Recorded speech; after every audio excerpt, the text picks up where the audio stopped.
Video ini dibuat untuk memenuhi syarat ujian akhir semester pada mata kuliah pembelajaran fikih di madrasah dan juga sekolah kelas PAID BP 20. Agar pembelajaran kita pada hari ini diberkahi oleh Allah Subhanahu wa taala, mari sama-sama kita mulai dengan membaca doa. A'udzubillahi minasyaitonirrajim. Bismillahirrahmanirrahim. Raditu billahi rabba wa bil islami dina wa bi Muhammadin nabiyya wa rasula. Amin ya rabbal alamin. Baik, ananda semua, sebelum kita memasuki pembelajaran, semoga kita semua yang hadir di sini selalu dalam lindungan Allah Subhanahu wa taala dan diberikan kesehatan dan juga kesempatan serta kelapangan atas segala kesempitan. Amin amin ya rabbal alamin. Baik, sebelum itu kita coba untuk mengingat kembali pembelajaran kita pada minggu lalu, yakninya kita membahas tentang ibadah puasa pada bulan suci Ramadan. Nah, setelah kita memahami apa itu ibadah puasa, kemudian kita masuk kepada materi selanjutnya, yakninya materi pernikahan. Materi pernikahan pada kelas 11 Madrasah Aliyah Negeri.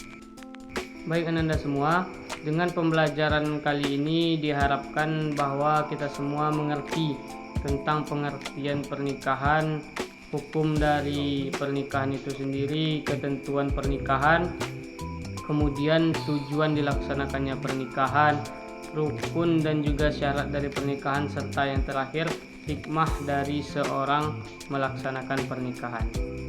Kemudian masuk kita kepada materi yang pertama, yakninya pengertian pernikahan. Pernikahan menurut Kamus Besar Bahasa Indonesia atau KBBI ialah perjanjian yang dilakukan antara laki-laki dan perempuan sesuai dengan ketentuan hukum negara dan juga hukum agama yang dianutnya. Sementara itu, pernikahan menurut pandangan Islam yakninya akad yang dilakukan antara laki-laki dan perempuan yang menimbulkan kebolehan bergaul antara laki-laki dan perempuan yang bukan mahramnya, dan akad ini akan mendatangkan sebuah kewajiban dan juga hak bagi laki-laki dan perempuan yang sudah melaksanakan pernikahan yang harus ditunaikan oleh masing-masingnya. Baik, kita masuk kepada poin yang ketiga, yakninya ayat Al-Quran yang mengatur tentang adanya pernikahan. A'udzubillahi minasyaitonirrajim. Bismillahirrahmanirrahim.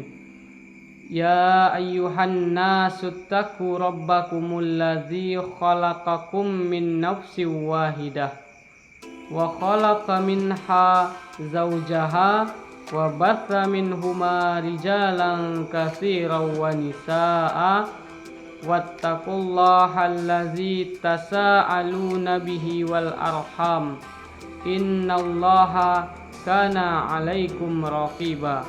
Quran Surah An-Nisa ayat 1. Baik, arti dari Quran Surah An-Nisa ayat 1 ini ialah Ya ayyuhan nas, merupakan seruan Allah Subhanahu wa taala kepada orang-orang yang beriman. Bertakwalah kepada Allah Subhanahu wa taala yang telah menciptakan kamu dari Adam dan Hawa, atau dari seorang laki-laki dan juga seorang perempuan. Dan Allah lah yang mengembangbiakkan laki-laki dan perempuan tersebut sehingga menyebar dan sangat banyak. Bertakwalah kepada Allah dengan sebenar-benar bertakwa, dan dengan namanya lah kamu saling meminta. Sesungguhnya Allah selalu menjaga dan mengawasimu.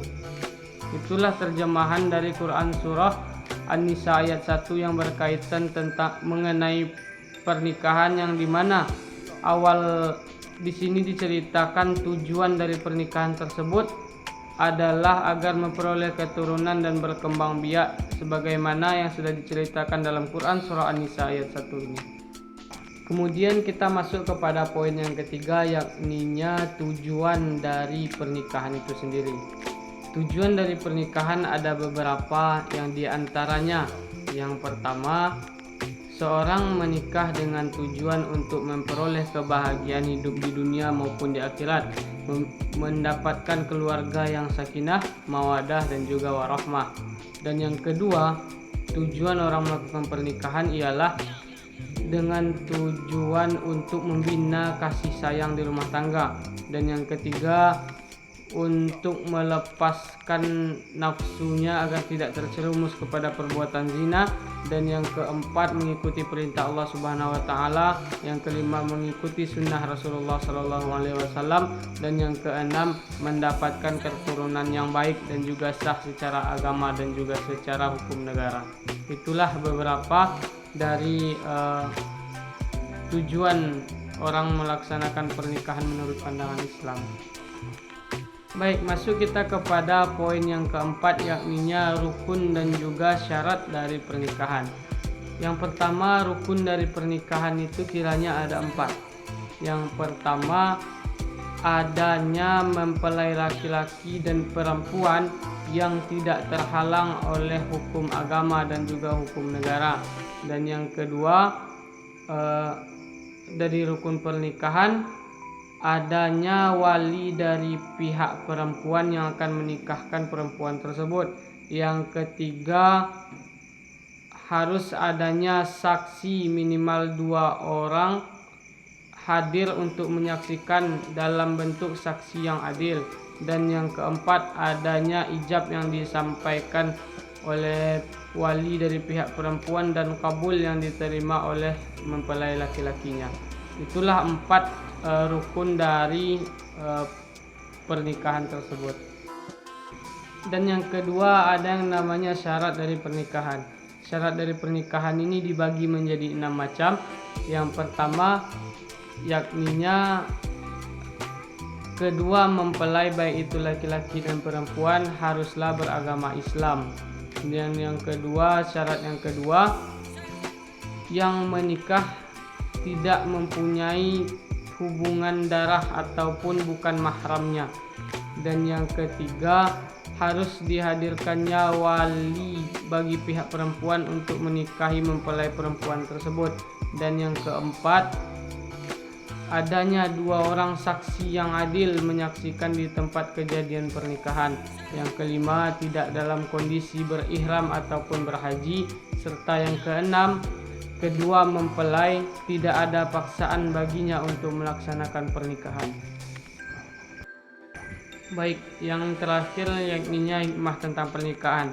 Adapun hikmah dari pernikahan, yang pertama mendapatkan ridho dari Allah Subhanahu wa taala, dan yang kedua mendapatkan kebahagiaan dunia akhirat, dan yang ketiga sebagai bentuk ibadah atau penyempurnaan ibadah, dan yang kelima mengikuti sunnah yang dianjurkan oleh Rasulullah Subhanahu wa taala untuk berkeluarga, dan yang keenam yakninya seseorang mampu untuk menikah dan mampu untuk mendapatkan keturunan yang baik dan juga soleha sesuai dengan soleh dan juga soleha sesuai dengan anjuran sesuai dengan yang diharapkan dan juga sesuai pada ajaran agama Islam. Jadi dapat kita simpulkan bahwasanya pernikahan itu ialah sebuah akad yang membuat laki-laki dan perempuan bisa untuk berhubungan layaknya seorang suami istri dan menimbulkan hak serta kewajiban di antara masing-masingnya. Dan kemudian ada dalil yang menganjurkan untuk menikah pada Quran surah An-Nisa ayat 1, serta hukum dari pernikahan itu ada wajib, sunnah, ada haram, makruh dan juga mubah sesuai dengan kondisi dan juga keadaan orang yang akan menikah.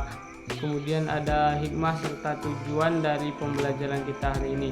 Baik, demikian dulu pembelajaran kita hari ini. Untuk bagi yang ingin bertanya, silahkan dituliskan di kolom komentar di bawah, dan insyaallah minggu depan akan kita jawab bersama. Untuk tugas selanjutnya, silahkan ananda semua pelajari kembali tentang materi fikih tentang pernikahan ini di buku panduannya. Dan untuk selanjutnya kita akan memasuki materi yang berbeda, beranjak dari materi pernikahan. Baik, sekian dulu, mari kita tutup perkuliahan dengan mengucapkan alhamdulillah dan doa kafaratul majlis. Alhamdulillahirabbil alamin. Subhanakallahumma wa bihamdika asyhadu alla ilaha illa anta astaghfiruka wa atubu ilaik. Assalamualaikum warahmatullahi wabarakatuh.